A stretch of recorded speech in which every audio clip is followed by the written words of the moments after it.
Bonjour Ronnie. Shalom Nathalie. Historien, philosophe que nous retrouvons pour étudier la Haftara, dialoguer un peu dessus. Et là, nous avons une Haftara très importante puisque c'est celle du Shabbat Hagadol, le grand Shabbat qui précède la sortie d'Égypte, le Shabbat qui précède la fête de Pessah.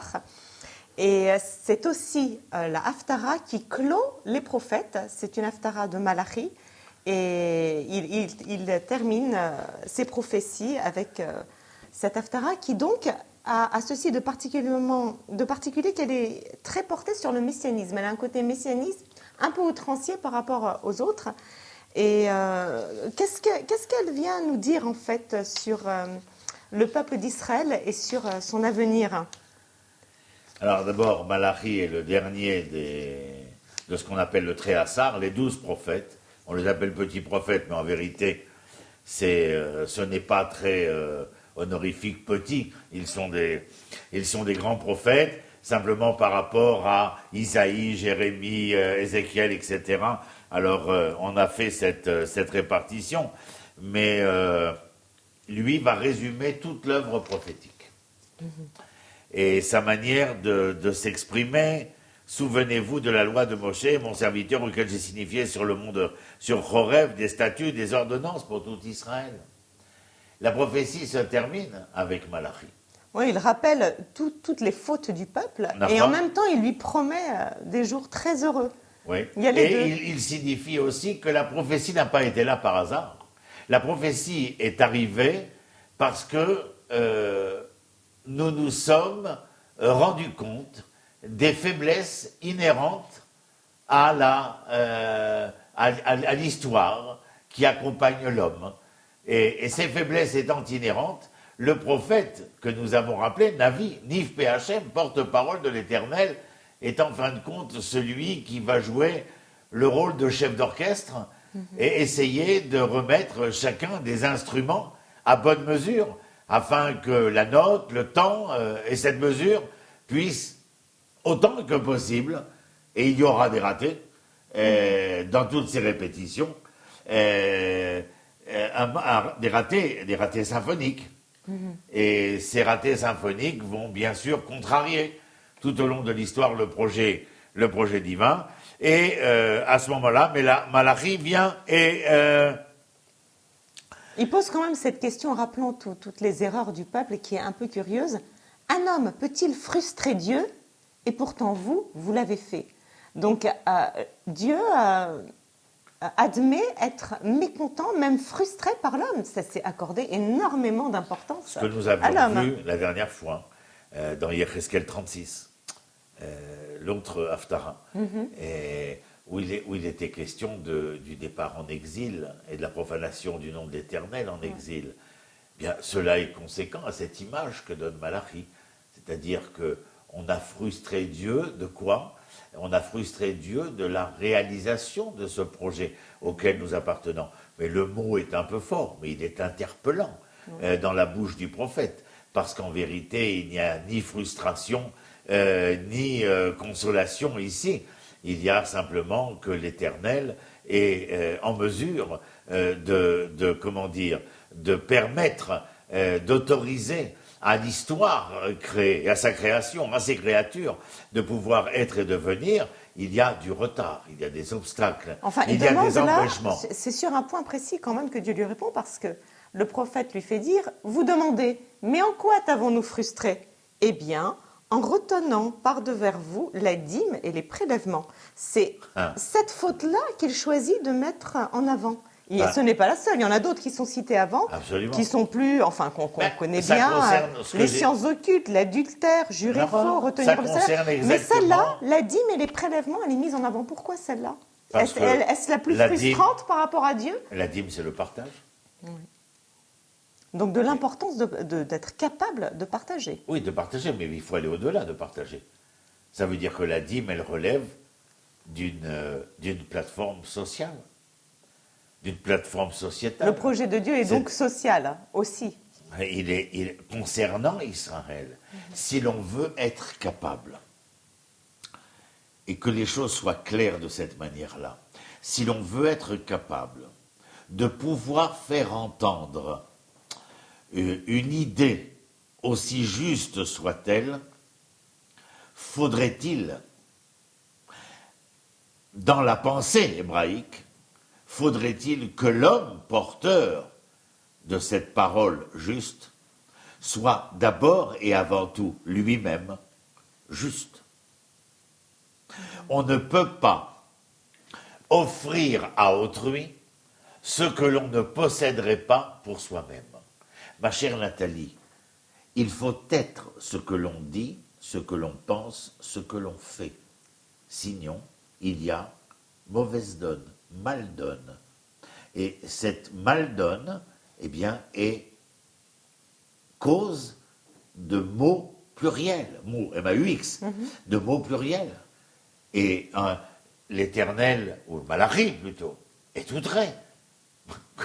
Comment osez-vous dire en quoi avons-nous frustré l'Éternel? Mais enfin, vous prenez le temps, une fois par jour, de regarder, d'analyser, d'entendre, de comprendre quels sont vos agissements. On ne peut pas venir et affirmer devant le prophète que nous avons réalisé pleinement et entièrement le projet auquel nous avions accepté d'être affiliés et d'en relever le défi. Oui. Alors cette haftara de clôture est aussi très positive. C'est un peu un règlement de compte, il y a donc beaucoup de rappels. Elle est prometteuse. Oui. Et l'Éternel promet d'intervenir dans des choses curieuses de la vie quotidienne du peuple. J'interviendrai aussi pour la conservation de vos aliments, pour que les produits de votre terre ne soient pas dévastés, pour que la vigne de vos champs ne perde pas ses grappes, dit l'Éternel Tsevaot. Donc, on voit que l'Éternel n'intervient pas uniquement au niveau spirituel, mais concrètement sur le terrain pour la conservation des aliments. Pourquoi la conservation des aliments? C'est curieux quand même. Ça veut dire que pour que vous c'est pas à l'homme de conserver ses aliments? Bien sûr, mais il faut que les conditions générales, les conditions qui ne sont pas entre nos mains, les conditions indépendantes de notre volonté. La nature n'est pas totalement entre nos mains. Nous sommes à la conquête de la nature, mais la nature n'est pas totalement entre nos mains. Il y a donc une promesse divine concernant le fait que si j'autorise, je permets une telle sérénité matérielle, c'est parce qu'il y aura, bien entendu, les premiers soubresauts de cette réalisation auquel je prétends.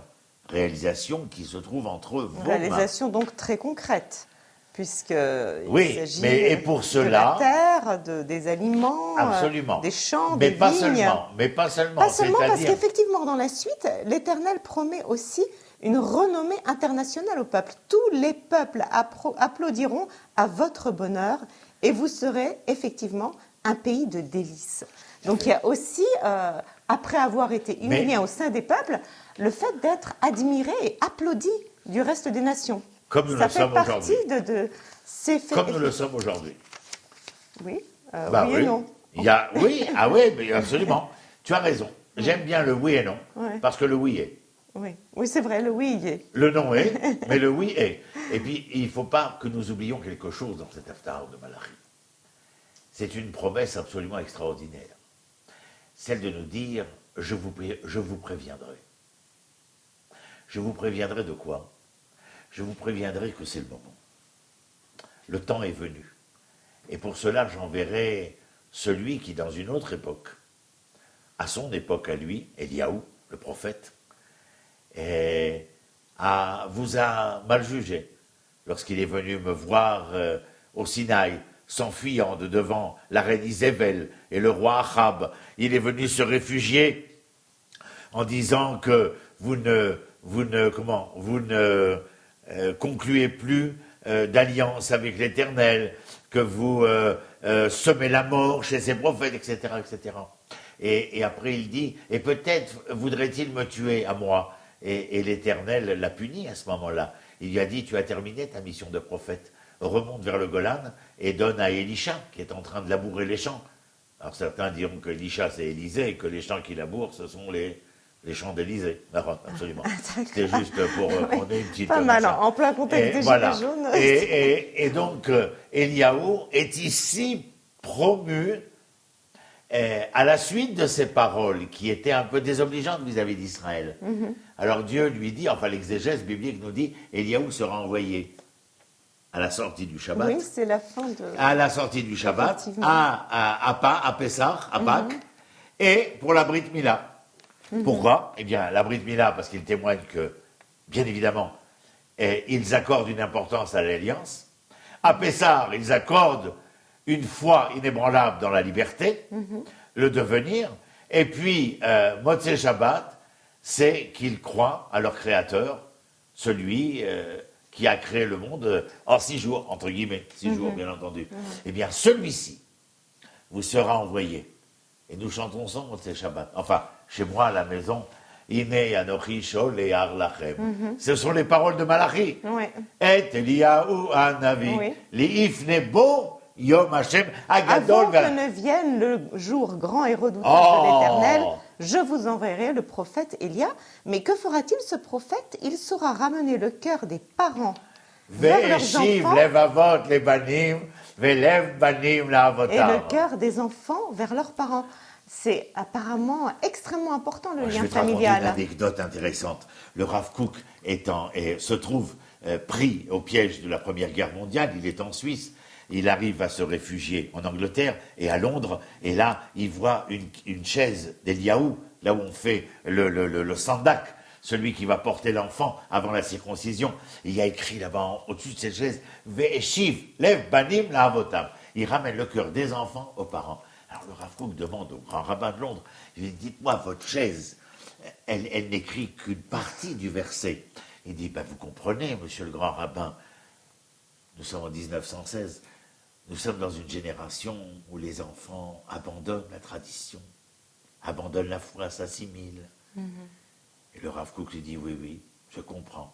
Mais si vous aviez écrit le verset dans son entier, vous seriez peut-être moins confronté à un tel drame.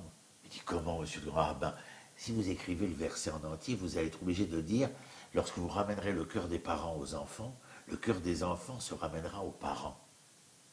Faites donc, monsieur le rabbin, que les parents aillent aux enfants, et vous verrez que les enfants iront aux parents.